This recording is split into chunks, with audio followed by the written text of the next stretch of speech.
Hey guys, what's up? MadSeason here, back with another video for you. I'm continuing my dungeon guide series here, this time the Ragefire Chasm, which is the lowest level dungeon in the game. The enemies in here range from levels 13 to 16, so you want to be around that range before you head inside. You can find it right here in the Cleft of Shadow in ORGRIMMAR, and due to its location, it's seen as a horde-only dungeon. You can technically zone in as Alliance, but doing that at level 15 is pretty questionable. But unlike the Dead Mines, since it's located in the main city, it's quite easy to get to, so no need to push through an army of elites just to reach the entrance. Now, why do the Horde have a giant magma cavern in their city, you may ask? Well, the Trog enemies tunneled below them, and the Burning Blades sort of took residence in there as well because it makes for a pretty metal evil lair. And as for quests, we have 5 total that you should pick up before entering. The first 2 can be found in the city of Thunderbluff from the NPC Raharo. First we have Testing an Enemy's Strength, which is just a simple kill quest for the Trog enemies located inside the dungeon, and the next one is called Searching for the Lost Satchel, and he asks you to find the body of Mauer Grimtotem and bring back his bag.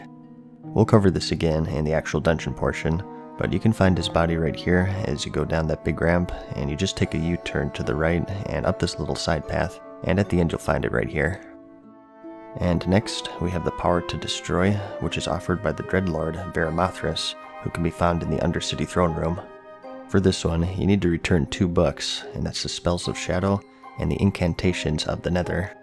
The Spells of Shadow drop from the Searing Blade Cultists, and the Incantations from the Nether drop from the Searing Blade Warlocks. Both are just random trash mobs located inside the dungeon. And the next one is pretty simple. It's located just outside the instance from Niru Fireblade in this little tent here. He gives Slaying the Beast, which requires you to bring back the heart of Taragaman the Hungerer, which is of course another boss located inside. And the last one is called Hidden Enemies, which is part of a short chain and is started and ended with Thrall, located right here in ORGRIMMAR of course. For the RFC part, he asks you to bring the hammer down on 2 bosses there, and that's Bazzalan and Jergosh the Invoker. But before you can get that, you have to complete a couple more quests inside the chain. First you bring back a Lieutenant's Insignia, which is looted from the enemies in this cave outside of ORGRIMMAR, and then you bring that back to Niru, and then you get the RFC part. We have 4 bosses here total, and lots of trash, which is a staple of vanilla dungeons as you'll find. You'll want to start off by clearing everything all the way down to this ramp down here, and if you have the Searching for the Lost Satchel quest, it's right here where you want to make that U-turn up this ramp to your immediate right. At the very end of this, you'll find the body, and it's right here where you'll also find the Oggleflint boss, who has the Cleave ability, so have your tank face him away. Pretty simple. Progressing forward though, you'll fight through a ton of elementals and rockworms, and eventually reach a large lava-filled cavern filled with Searing Blade enemies. Remember, it's from the Warlocks and the Cultists that you'll get those book drops, so go out of your way to kill those in particular. And in the middle of the room is a Taragaman the Hungerer boss. The main thing with him is that he has a knockback, so just make sure that you don't have your back to the lava and you should be good. He also has an AoE Fire Nova, but as long as you don't swim in the lava, he should be pretty easy, and remember to loot his heart if you picked up that quest. And progressing further southwest, we have Jergosh the Invoker. The only noteworthy thing with him is that he comes with 2 ads, so you either want to CC them or just focus those down first. Other than that though, he's just a weak warlock. The Horde always have it easy, I tell ya.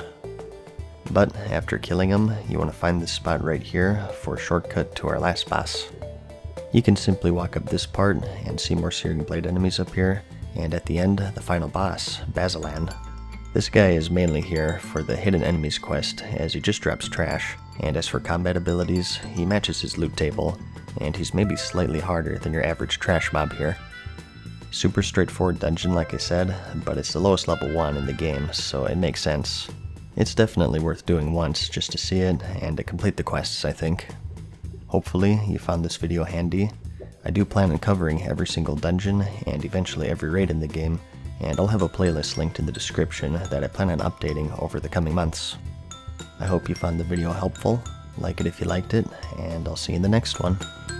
Peace.